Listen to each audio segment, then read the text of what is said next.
Pero tip ko sa'yo sis, hindi lahat ng hinahanap ni customer ay kailangan mong bilhin. Minsan merong mga customer na palahanap, pero pag nandyan na yung produkto, hindi naman nila binibili. Hello guys! Welcome back ulit sa aking munting tindahan. Ako po si Lizelle, ang yung tinderang taga Batangas. Ayan. Sa video ito guys, ay request ito ng ating magiging kasari-sari store dahil siya ay mag-uumpisa pa lang sa pagsasari-sari store. Nag-request siya na baka daw pwede na gawan ko ng vlog kung paano at ano ang bibilihin sa puhunang nagkakahalagang 15,000 pesos. Kung di ako nagkakamali, kung iisa yung nag-comment at saka yung nag-PM, nag-message sa aking FB page, ayan, may nag-message din sa aking FB page at sabi ko nga gagawin ko na lang ng vlog kasi mahirap i-explain isa-isa kung ano ba dapat gawin pag mag-start ng pagsasari-sari store at doon sa halagang 15,000 pesos. Ayan, unang-una binabati ko si ate dahil sa puhunan niyang uumpisahan, sa plano niyang pag-uumpisa ng pagsari-sari store. Alam ko magiging successful yan kasi pinag-aaralan niya na agad, pinagpaplanuhan niya na agad kung paano yung pagpapatakbo nito para hindi siya mag-fail. Ayan, thumbs up kay ate. Dapat natin i-consider bago tayo mamili ng ating paninda. Dapat malaman natin kung ano sa tingin natin ang brand o mga items na magiging mabenta dyan sa lugar ninyo. Kasi magkakaiba tayo ng location, magkakaiba tayo ng customer, ang bawat tao ay magkakaiba ng panlasa. Kung mapapanood mo yung mga haul ng mga sari-sari store vlogger, pag nag-haul sila, minsan may nagko-comment doon, ako minsan nagko-comment ako na hindi yan mabenta sa akin yung item na yan, mas magbenta yung ganitong brand. Doon pa lang malalaman mo na bawat area magkakaiba. Minsan nga guys, may napapanood ako sa mga nag-haul, yung ibang paninda doon, wala dito sa lugar namin. So, doon lang sa location nila, doon lang sa lugar nila, nabibili yung mga ganong produkto. Kaya itong isi-share ko na ito ay guide lang, lalong-lalo na doon sa mga gustong mag-umpisa ng pagsasari-sari store. Ayan, meron na rin akong vlog na shinare ko doon kung anong pwedeng bilhin sa halagang 5,000 pesos. Ayan, kung 5,000 lang ang puhunan mo, pwede yan. Depende na yan sa ating mga diskarte kung paano natin mapapalago ang ating mga sari-sari store. Para safe ang puhunan mo at hindi ka magkamali ng pamimili, ganun na lang ang gawin natin. Ha? Sana makonsider mo yung suggestion ko. Kung 15,000 yung puhunan mo, ayan, mas mainam na ipamili mo lang muna yung 10,000 pesos. Huwag mo ubusin yung halagang 15,000 pesos sa isang pamilihan. So, itago mo muna yung natitira mong 5,000 pesos. Mamaya, isi-share ko sa iyo yung mga pwede mong bilhin. Mamili ka muna kahit pakunti-kunti para lang ma-display ka sa tindahan mo para makita ng mga potential customer mo, ng mga kapitbahay mo na ikaw ay may tindahan na bilang pagpapakilala pa lang na ikay nagtitindahan na. Kung gusto mo ipamili yung 5,000, napakadali na lang yan ipamili. So, dyan muna yan. Marami tayong option para bilhan. Kung ikaw ay may alam na online bilihan ng mga grocery katulad ng grocery at tindahang tapat, umpisa mo nang install yan ngayon after mo mapanood ang video na ito kasi malaking tulong yon para hindi madagdagan ang yung puhunan sa pamasahe tapos hindi ka pa mapapagod sa pamimili. Tapos dyan, mababalansi mo pa yung budget mo kasi doon pa lang sa app makikita mo na yung total na babayaran mo. Dati kay share ko lang, nung nag-umpisa pala ako mag-sari-sari store, ang mga produktong mga pinamili ko ay yung mga kinukonsumo din ng pamilya ko. Para lang niyang nag-grocery ako sa family ko, kaso hindi ko siya dinisplay doon sa kusina ko, kundi dinisplay ko siya sa tindahan ko. Kung mag-umpisa ka ng pagsasari-sari store, ang unang mong targetin yung mga bata, diyan ka maglaan ng puhunan. Kung maraming bata dyan sa inyong lugar, ang una mong ipamili ay mga pambata. Huwag mong ipapawala yan. Maraming mga sari-sari store ang nag-umpisa sa mga pambata lang. Ayan guys, mamuhunan kayo sa mga candies dahil ang lalaki ng tubo dyan, lalo na yung tig-pipiso na ang 50 pieces ang laman. Hindi lang bata ang tumatangkilik dyan, pati yung mga matatanda. Huwag muna dun sa mga laruan kasi medyo mataas yung puhunan nun. Pero depende na rin sa lugar niyo kung talagang maraming bata dyan sa lugar ninyo. Baka maging mabenta din yan sa inyo. Ayun, pag-isipan nyo na rin kasi kayo lang nakakaalam ng location nyo. Yan, sunod mong idagdag sa pamimilihin mo yung mga chichirya dahil yan ay maliit lang puhunan pero marami na siyang tignan sa tindahan. Maglaan ka dyan ng puhunan ng 500. Kahit dun sa candy, kahit 500 yan pwede. Nung nag-umpisa ako, ang binibili ko yung mga mani na tigpipiso, yung mga chichirya na tigpipiso kasi mura pa yung dati, maliit pa yung puhunan.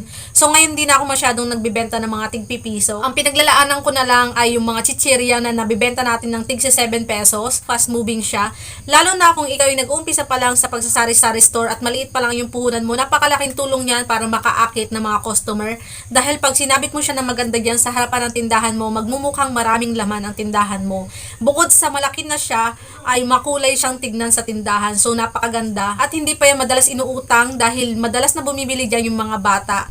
Next guys, na i-add mo yung mga biscuits dahil fast moving din yan. So mamaya titignan natin yung mga produktong pwede nating bilhin sa mga grocery. So ngayon, ang i-share ko muna sa inyo yung mga produkto na nabibili sa palengke dahil mas mura dito bumili at saka mas fresh dito bumili. Yung pinaka number one na pwede mong ibenta dyan na nabibili sa palengke ay yung itlog. Dahil ang itlog ang pinakamurang bilhing pang-ulam ng mga tao ngayon, kaya mas mabilis siyang ibenta. Kaso nga lang, gusto kitang paalalahanan, ang itlog ay madaling masira. So 2 weeks ang pinakamatagal na buhay ng itlog. Dapat hindi ka lalampas doon para makasigurado ka na hindi ka makakapagbenta kay customer ng sirang itlog. Depende pa yan kung bago mo nabili yung itlog doon sa supplier mo. Kasi minsan, pag stock doon sa supplier mo, minsan 1 week o minsan less than 1 week na sa kanya doon. So, yung lifespan ng itlog na ibibenta mo, dapat 1 week pa lang sa tindahan mo maibenta mo na. Pag binili ni customer, makikita niya lusaw na yung pula. So, baka masira ka doon sa mga customer mo pag nakita nilang hindi masyadong maganda yung quality ng naibibenta mo.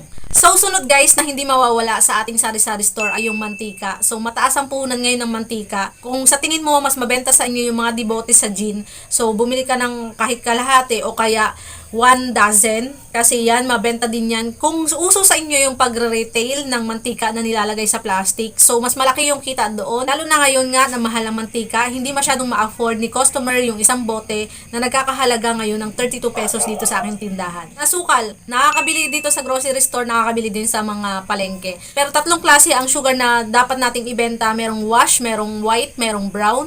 So ang pinakamabenta sa akin dito guys ay yung wash na 1/4. Maglaan ka dyan ng puhunan sa mga asukal dahil napaka fast moving yan guys. Kahit bumili ka lang ng 3 kilos na tigwa 1/4, pwede na. Yung nabibili din sa palengke yung asin, yung iodized nabibili natin sa supermarket, pero yung kilo-kilong asin ay nabibili lang yun sa palengke. Dagdag nyo na rin guys ang pagbili ng mga sibuyas at bawang dahil kakailanganin din yan ng ating mga customer. So sobrang taas ngayon ang kilo ng sibuyas. So maglalaan ka talaga dyan ng puhunan.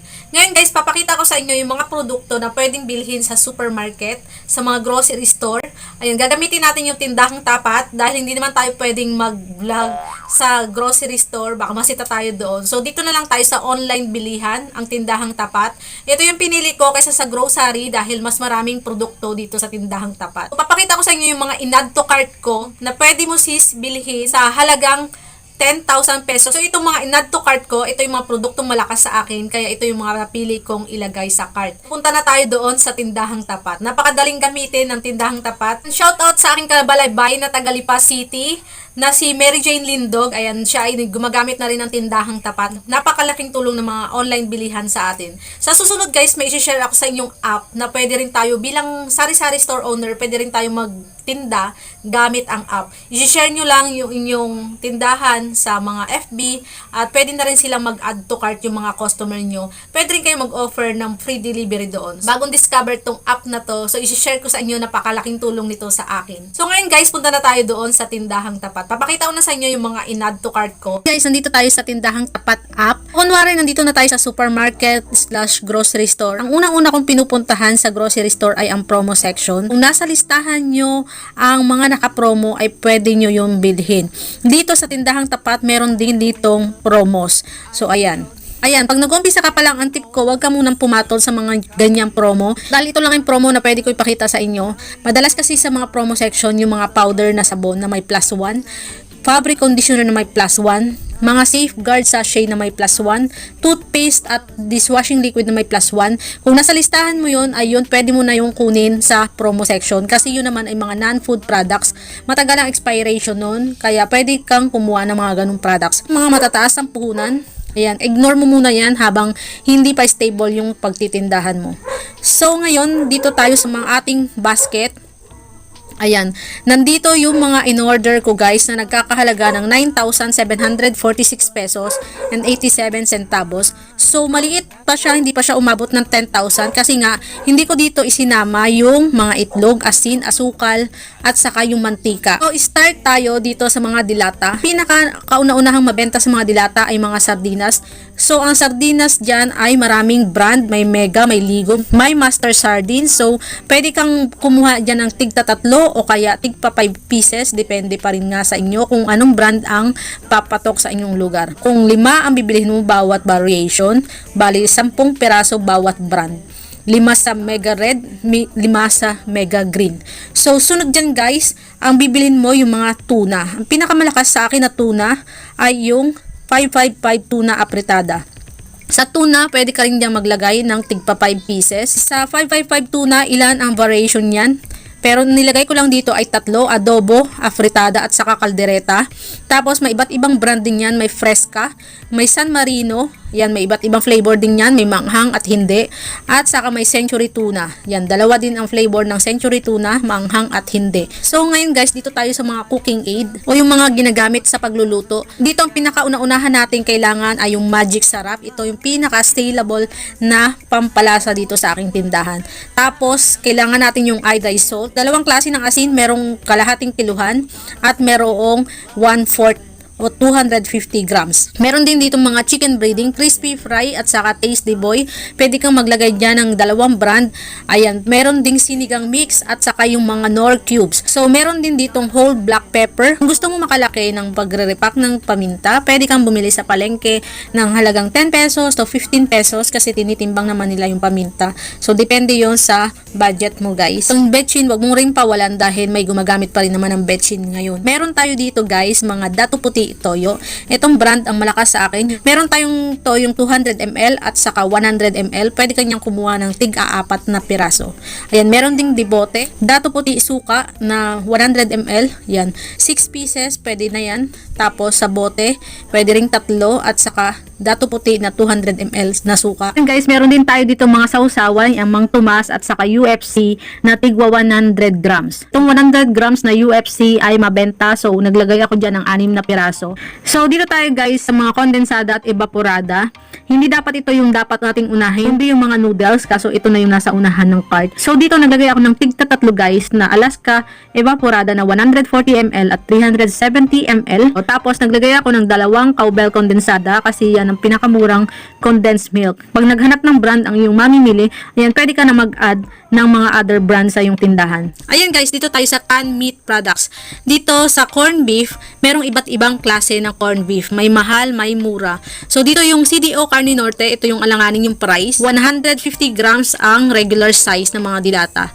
So ito ay kumuha ako ng 5 piraso. Tapos, naglagay din ako ng 5 Lucky 7 Carne Norte. Ito yung pinakamurang corned beef ngayon na alam ko. So, meron pa yung Argentina. So, dito muna tayo sa Argentina na maliit. Naglagay ako ng 5. So, unahin ko na rin yung Reno. Naglagay lang muna ako ng 2 kasi hindi naman siya ganun ka-fast moving. Ngayon, ito yung Argentina corned beef. Ito yung pinakamalakas na corned beef sa akin. So, naglagay ako dyan ng 5. At saka naglagay din ako ng 5 Argentina meatloaf, yung regular. So, 150 grams din yan. 4 lang ang nilagay ko. Dito naman tayo guys sa laundry products. Ayan, susunod-sunurin ko na lang itong nasa cart. Kasi para hindi na magulo at makalimutan ko pa yung iba. Naglagay ako ng 1 dosenang Ariel powder, Sunrise Fresh. 70 grams yan guys, yung twin.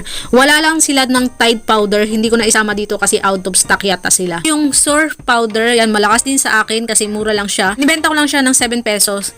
Pero dito, mas mura siya kaysa dito sa amin sa bayan, 30 pesos lang dito. So pag ganyan, pwede mo na rin siyang ibenta ng 6 pesos. Tapos dito sa mga Downy, ayan, naglagay lang ako ng 1 dosena bawat klase. Dito may 40 ml, may 27 ml. So maraming klase ng Downy. Ngayon, meron din tayong Surf Popcorn. So 2 lang kinuha kong klase, yung red saka yung pink. Kailangan din natin mga baretang panlaba. So kumuha ko ng 2 speed na blue at saka speed na kalamansi. Tapos mga jumbo na sabon na 140 grams. Ayan, kumuha ko ng Surf na 6 na piraso. Tapos Tide taba na 6 na piraso. Sunrox bleach na 225 ml yung color safe. So, 3 lang. Medyo malaki yung punan dyan. Sunrox na regular 200 ml. So, 3 lang rin. Tapos, Sunrox bleach na regular na 100 ml yung pinakamaliit. So, 6 ang inilagay ko dyan. So, kumuha din ako ng Baygon 2 box. So, yan nagkakahalaga yan ng 31.72. Dito naman tayo guys sa mga powdered milk. Ayan, kumuha lang ako ng Bear Brand milk. Yung swak. Ayan, 1 tie lang ang kinuha ko. Yan ay naglalaman ng 8 peraso na. Hindi ko muna sinama dito yung mga Bear Brand na ibang size kasi mas mataas yung puhunan nun. So, ito yung sinasabi ko sa inyo na hindi nyo dapat ipawala sa inyong tindahan. Yung malalaking kita na mga candy. Katulad nitong iCool, ito ay naglalaman ng 50 pieces. more or less kasi minsan may mga balat lang. So, pwede kang tumubo ng 20 pesos per pack. Ayan, mabilis lang siya ibenta guys. Be Fresh, 50 pieces. So, ayan, nagkakahalaga lang siya ng 28.20. So, ang laki diba na tubo. Champi, yan, example lang yan guys kasi ito lang yung mga available nilang candies dito sa tindahang tapat. Snow Bear, ang pinakamalakas sa akin. 100 pieces ang binibili ko. Pero dahil mag-start ka pa lang, pwede mo munang bilhin yung 50s.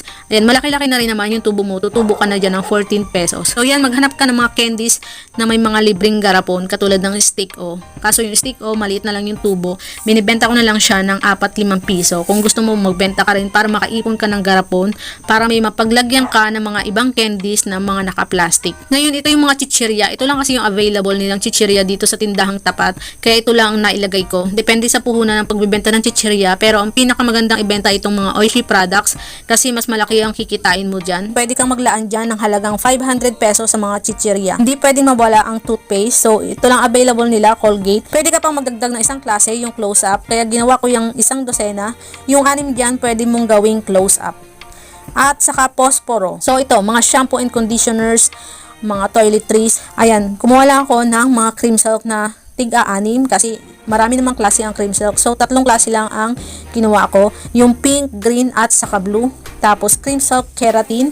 Kumuha din lang ako ng isang 6. So, pag naisabit mo yan sa iyong sabitan, magiging magmukhang marami na rin naman ang laman ng tindahan mo. So, itong head and shoulder, pwede ka niyang kumuha ng 6 to 12 pieces. Ayan, Palmolive green at saka pink. Sunsilk green at saka pink. So, dito tayo sa mga biscuits. Ayan, Fudgy Bar, pinakamalakas. Lalo na yung chocolate. Pag pipili ka ng tinapay, ay lagi mong i-check yung expiration date. Yung tinapay na malalambot, ang pinakamadaling mag-expired kumpara doon sa mga matitigas na tinapay. Kaya kailangan nating laging mag-check ng expiration.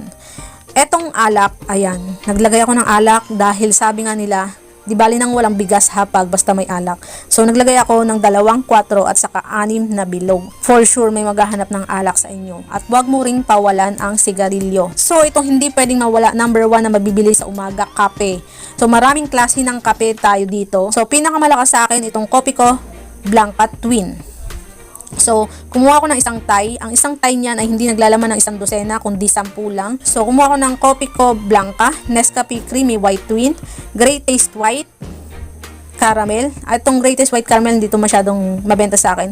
Ang Great Taste White ang mabenta sa akin kasi wala dito Kopiko Black at Kopiko Brown. So, pinalitan ko na lang siya ng Great Taste White. Ang pinakamalakas sa aking brand ay Kopiko. So, naglagay din ako sa cart ng Nescafe Coffee Classic.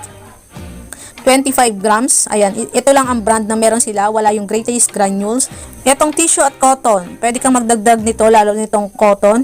Mura lang naman ang puhunan. Wala pang 4 pesos. Yung diaper ay wag mo munang pakaramihan kasi hindi mo pa alam ang gustong brand ng magiging customer mo. Minsan gusto nila Happy, EQ, Magicolor. Ngayon guys, dito tayo sa household products, yung mga panlinis sa bahay. So, dito yung Joy dishwashing liquid ay may 3 classes. Pero ang kinuha ko lang yung calamansi at saka yung lemon. So, dalawa ang laki niyan. Isang 45 ml at isang 20 ml. Meron din ditong dishwashing paste. Kumuha ko ng Smart 3, 20.08 ang punan. Guys, dito tayo sa noodles and pasta. Pwede kayong kumuha ng mga cup noodles na tigta 3 peraso dahil maraming klase ang cup noodles. Meron pang isang brand niya ng Nissin. Ayan, kumuha din ako ng sotanghon. Out of stock na yung isang klase ng sotanghon na mas mura na pwede mong ibenta ng 7 pesos. So, ito mas malaki tong 80 grams. 3 lang kinuha ko. Etong mga Lucky Me beef, Lucky Me chicken, pwede kang kumuha dyan ng hanggang isang dosena o mas madami pa dahil siguradong fast moving naman to. Pero minsan may mga customer na gusto ng ibang brand katulad ng Homey. Ayan guys, Lucky Me Pancit Canton, pwede kang kumuha mula 6 hanggang 10 peraso o kaya hanggang 12. Depende kung gaano kalakas yun. Ay, nagdagdag na rin ako dito ng bigas kaya medyo lumaki yung ating pinamili. Ito lang ang bigas nila na maganda dito, Master Chef. Sabi nila sa palengke daw mas mura ito. So, kung makakakita ka ng mas mura sa palengke, much better doon ka na lang bumili. Beverages, yung mga inumin. So, nandito yung Milo, hindi pwedeng mawala dahil ito'y malakas sa mga bata sa almusal, kahit sa merienda. Ayan, Tang Juice. Ito ay 6 na piraso lang, malaki ang puhunan dito. Pero pwede ka rin magdagdag ng orange flavor. Wala silang stocks ng Nesty Apple at lemon, so pwede mo ring idagdag yun. Ayan, dito tayo sa body and beauty products. Nandito yung Rexona Deo Lotion na Passion, pero wala sila nung powder dry. Yun ang mas gusto kong bilhin mo dahil mas malakas yun. So, meron pang babae, meron pang lalaki. Rexona Blue ang malakas. Dito naman sa mga sabon, ayan, kumuha lang ako ng tiga-6 na Safeguard na maliit, 60 grams. So, dalawang klase ang kinuha ko, guys, pink at saka white. Tapos kumuha rin ako ng Silka Papaya Soap dahil ito hinahanap din to, 6 na piraso din. Ayan, mga napkins. Dito kumuha ako ng 2 pack ng Sisters. So, ayan, maliit lang puhunan niya, 23.99. At saka Those Days with Wings. Ang malakas sa akin na Those Days ay violet. Ito naman yung mga in-add to cart ko na nag-out of stock na. Itong Fita Cracker, yan yung sinasabi ko sa inyong alangan ng presyo, 50.35. So, wala na sa piso ang ating tutubuin pag ibinibenta natin ng 6 pesos. So, pag ganyan, ginagawa ko ng 7 pesos ang bintahan. So, ayan lang ang nagbawas ako kanina. Nagkakahalaga na lang siya ng 9,660.58. So, kung gusto mo pang madagdagan, sigurado ako may mga nakalimutan ako ditong idagdag, ay pwede kang magdagdag. So yun guys, yan lang yung mga na-add to cart ko. Wala pa siyang 10,000 pesos. Pwede nyo nang i-adjust yung mga ipapamili nyo. Guide lang yan. Ayan, kung sa tingin nyo ay may kulang pa doon, lalo yung sigarilyo. Dahil sa tindahang tapat guys ay walang sigarilyo, ay magdagdag kayo ng sigarilyo. Kaso, wag nyo munang damihan dahil hindi nyo pa alam yung brand na malakas dyan. Malay nyo malakas ang Winston sa inyo, tapos ang binili nyo ay isang damakmak na Mighty Red. Pag naluma yung sigarilyo guys, nagkakaroon ng pekas yan. Mahirap na ibenta sa customer. Kaya dapat malaman muna natin kung anong brand ng sigarilyo ang ating bibilhin, lalo na ang taas ng puhunan sa sigarilyo. So, dapat alamin muna natin. Ang customer ang magsasabi sa atin kung anong produkto ang ibibenta natin. Ayan, hahanapin din nila yan sa inyo.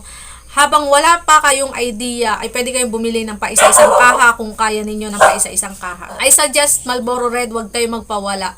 Yan, pinakamalakas na sigarilyo. Pero tip ko sa iyo sis, hindi lahat ng hinahanap ni customer ay kailangan mong bilhin. Minsan merong mga customer na palahanap, pero pag nandiyan na yung produkto, hindi naman nila binibili. Pakiramdaman mo muna at wag magpakarami ng bibilhin sa mga request ni customer. Madalas mangyari sa akin, request ng request, bibilhin ko. Pag nandyan na at sinabi ko na bili ko na, ayan, hindi na bumibili.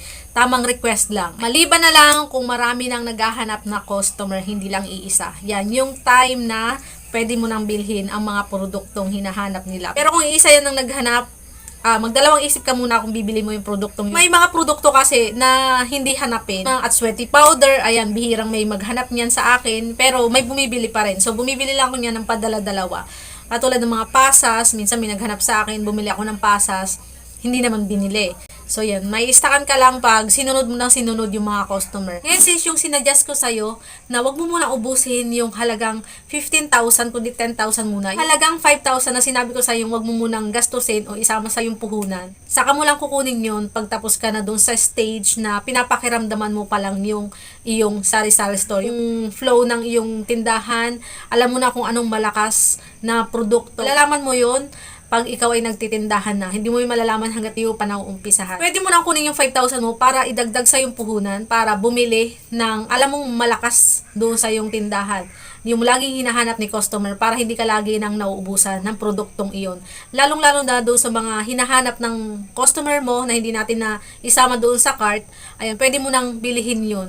Kasi, kaya pinatabi ko sa iyo yung 5,000 at hindi mo inubos kasi pag may hinanap si customer at lahat ng puhunan mo ay inilagay mo doon sa yung tindahan, tapos hindi naman agad na benta, wala ka nang ibibili nung ibang produkto na hinahanap ni customer. O kaya pag naubusan ka ng produkto na fast moving, wala ka nang makukuhang puhunan para ibili ng mas marami pang produkto nun. Kunyari, lumakas yung mga noodles mo. Kailangan mo nang bumili ng mga 20 pieces, 30 pieces kasi sobrang lakas niya na.